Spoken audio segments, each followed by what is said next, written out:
Hey, give this video a thumbs up, subscribe, and ring the bell for future notifications of all other videos. Well, now you got me dancing. Happy Monday, and welcome to the series of Monday Money Talks here on Life According with Rico. I want to say thank you for joining, thank you for watching. And on Monday Money Talk, we always go over the one stock that we're currently tracking just for this channel, just for this reason. Of course, we have other stocks, but this is the one that we want to show and track.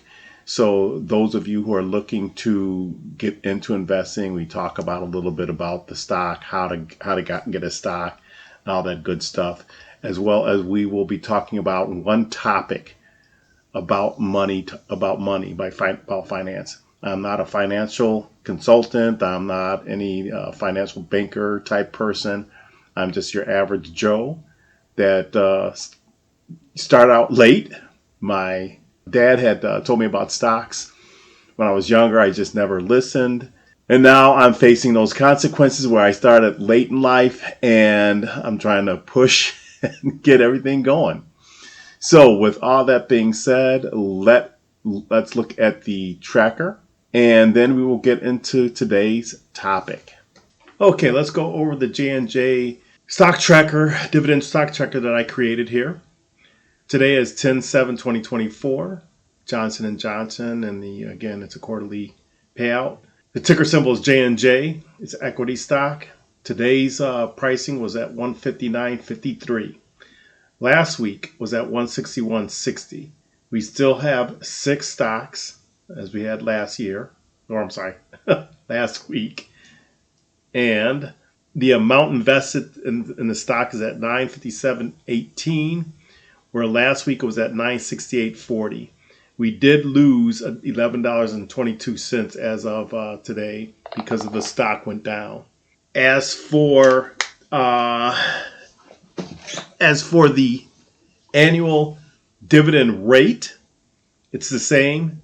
The next dividend payment, it's the same. Quarterly payout, we'll be getting $7.44, the same as we would have been getting from last week. This change is based off of the board of directors, and I'll create at the end of this video, I'll create a little explanation video for this as well, for the subject that we'll cover. Annual dividend yield is at 3.11%. 3.07% was last week. I'm messing up today. The amount of shares needed for desired quarterly payout, I'm keeping it at 135 to give us a desired quarterly payout of 167, same as last week. I'm not going to adjust it right now because it might go back up because it was going up. So we'll keep it at that for right now. And the same thing with the amount of shares to have invested in for a retirement. I'm going to keep that at 806 like we did last week, so we could get a desired target quarterly payout for retirement of $1,000 every quarter. Now on to our subject. So the topic of the day that I'm going to provide you, I made a video recording, which I'm going to show you in a minute. But the topic of today is describing, going a little bit more in depth of the difference between a dividend stock and a non-dividend stock. I know I covered it before, but I think this video would provide more clarification to give you more clarity on how or what the two differences are.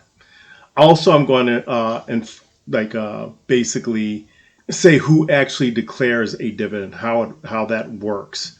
And that's, again, it's done by the board of directors. And that's also included in this video that I'm going to show right now. Let's look at it. If your investments feel like they're standing still, you might be missing out on growth giants like Amazon and Tesla. Non-dividend stocks are like a tree that doesn't give you apples every year but grows taller and stronger over time. Companies like Amazon and Tesla reinvest their profits right back into the business. This means they're aiming to grow at a much faster rate. But here's the twist. Since you're not getting those regular dividend checks, you're banking on the stock price going up. It's a bit more of a roller coaster, but the potential for massive gains in the long run is there. Think of it as planting a seed and watching it grow into a giant tree. Of course, this also means it's riskier. You need to be patient and ready for the ups and downs. But hey, if you believe in the company's vision and growth, it could definitely pay off. So, are you ready to climb the growth tree? Remember, investing is all about balance and knowing your goals. Happy investing. Imagine if your investments could grow money like apples on a tree. Picture this. You plant a tree and every year it gives you apples. That's exactly what dividend stocks do. When you invest in companies like Coca-Cola or Johnson & Johnson, you're essentially planting a money tree. As these companies grow, they share a part of their profits with you in the form of dividends, your apples. Now, who wouldn't love a steady supply of apples? Dividend stocks provide a reliable income stream, perfect for retirees or anyone looking to reinvest. Plus, these companies are usually stable, so your tree is less likely to fall in a storm. But remember, while your tree grows steadily, it might not shoot up like a rocket. That's the trade-off: lower risk, but also lower growth. So why not plant your own money tree today? Invest in dividend stocks and watch your apples and wealth grow. Ever wondered which stock is your financial soulmate? Time to find out. Picture this. Dividend stocks are like apple trees. They give you fruit regularly. Think of those apples as dividends, little payments you get just for holding on to the stock. Sweet, right? Now, non-dividend stocks, they're more like oak trees. No regular fruit, but they grow big and strong. These are the stocks that might skyrocket in value over time. Want steady income? Apple trees or dividend stocks might be your jam. Companies like Coca-Cola or AT&T pay you to hang on to their stocks. But if you're in it for the long haul and growth is your game, oak trees or non-dividend stocks could be your best bet. Think tech giants like Amazon or Google. So, which tree are you planting in your financial orchard? Apples for steady income or oaks for future growth?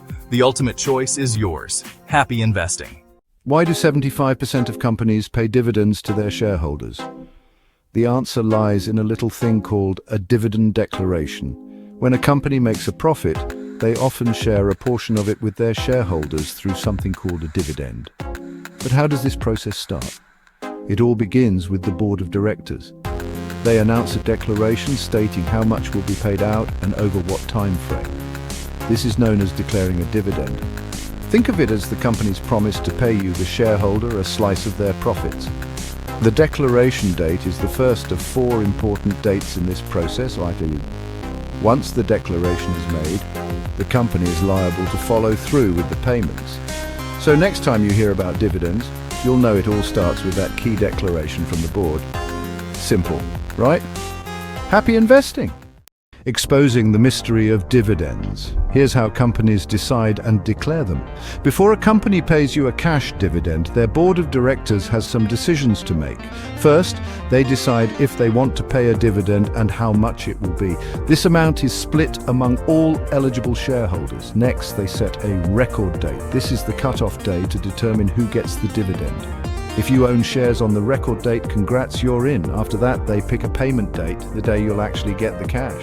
Once the board declares a dividend, the company's retained earnings account is reduced by the declared amount. Think of retained earnings as the company's savings. When they pay dividends, it reduces their total shareholder equity. So, there you have it. The board decides, sets the dates, and then the money flows. Understanding dividends can be this simple. Happy investing. Don't miss out on your dividends. Here's a quick guide to keep you on track. First up, the declaration date. This is when a company announces it will pay a dividend. Mark this one down because it's when the commitment is made. Next, the ex-dividend date, or ex-date. This is crucial. To receive the dividend, you must own the stock before this date. But after the ex-date, the stock trades without the dividend. Then there's the record date. Usually 3 business days after the ex-date. This is when the company checks its books to see who qualifies for the dividend. If you owned the stock before the ex-date, you're on the list. Finally, the payment date. This is when you get the money in your account. It's typically about a month after the record date. Remember these 4 dates: declaration, ex-dividend, record, and payment. Understand them and you'll never miss out on your dividends. I hope you enjoyed that little video. I hope it gave you a little bit more insight from how I explain it. But other than that, that's the basics about dividend stocks and non-dividend stocks, as well as the how the board of directors come up with the dividend payout. Thank you for watching this video. And I would like to also say thank you for watching any or all of my videos that I have put out there in the past. I would like for you to look at some shorts that I have created. I hope they are funny to you. I hope they bring you some laughter and some joy. I hope all of my videos I've posted out here for you on YouTube have brought you some enlightenment, have enriched your life, have did some type of positive impact for you. If you would like to watch any of my past videos or a video I've mentioned in this video, click here and here. Or if you would like to subscribe, click here. With that, thank you for watching. And until our next video, see ya.